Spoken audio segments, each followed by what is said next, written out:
করি যে প্রাণ তোমার তোমায় নিতে পাঠায়াছেন নাহমাদুহু ওয়া নুসাল্লিমু আলা হাবিবিল কারীম আম্মা বাদ। যে যেখান থেকে দেখছেন প্রিয় আশিকানে তরিকত, আসসালামু আলাইকুম। আমরা আজ এসেছি গাউসুল আজম কুতুবুল আলম শাহেদু আলম সৈয়দ গোলামুর রহমান বাবা ভান্ডারী কিবলাই কাবার স্মৃতি বিজড়িত পবিত্র আস্তানা শরীফে, যা রাঙ্গামাটি জেলার কাউখালী উপজেলায় অবস্থিত।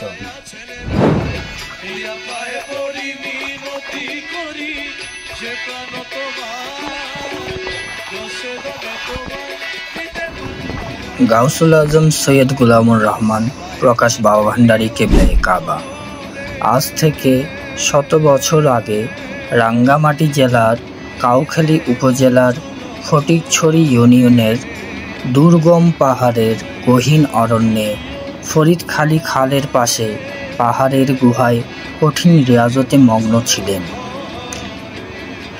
তিনি এইখানে প্রায় 12 বছর মানবশূন্য পর্বতের গহীনে সাধনা বা রিয়াজত করেছিলেন।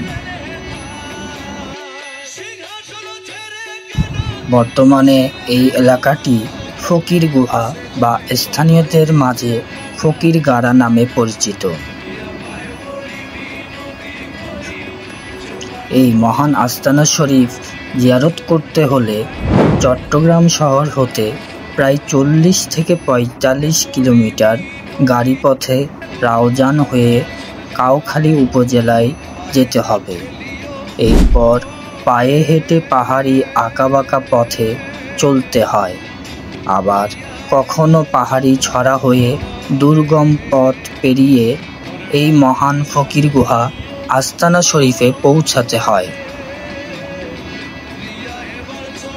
এই মহান আস্তানা শরীফের এক মহতী কারামত হলো, যখন কোনো নতুন জিয়ারতকারী এখানে আসার চেষ্টা করেন, তখন যারা পথ চিনেন না, বাবা ভান্ডারী কেবলা কাবার এই আস্তানা শরীফে আসার জন্য কিছু কুকুর তাদের পথ চিনিয়ে নিয়ে আসে।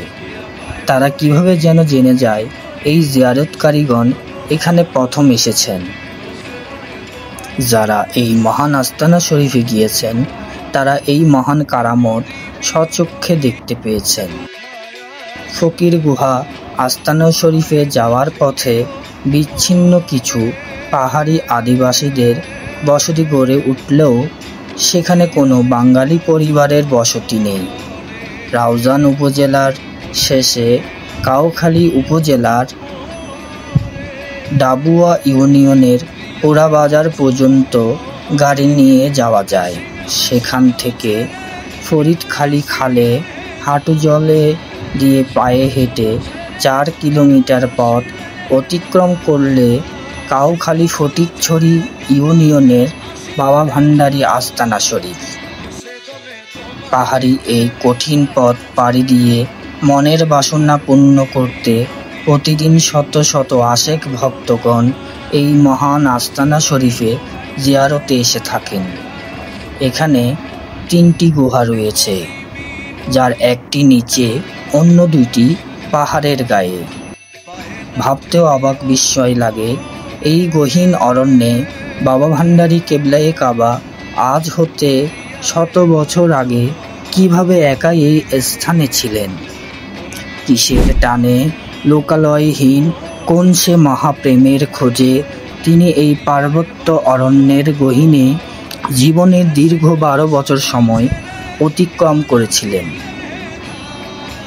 এই দীর্ঘ 12 বছর কঠিন রিয়াজত করে বাবা ভান্ডারী কিবলাই কাবা রাউজান উপজেলার হলদিয়া ইউনিয়নের অপর দুর্গম পাহাড়ি এলাকা বটপুকুরিয়ায় এসে আবার কঠিন রিয়াজত শুরু করেন।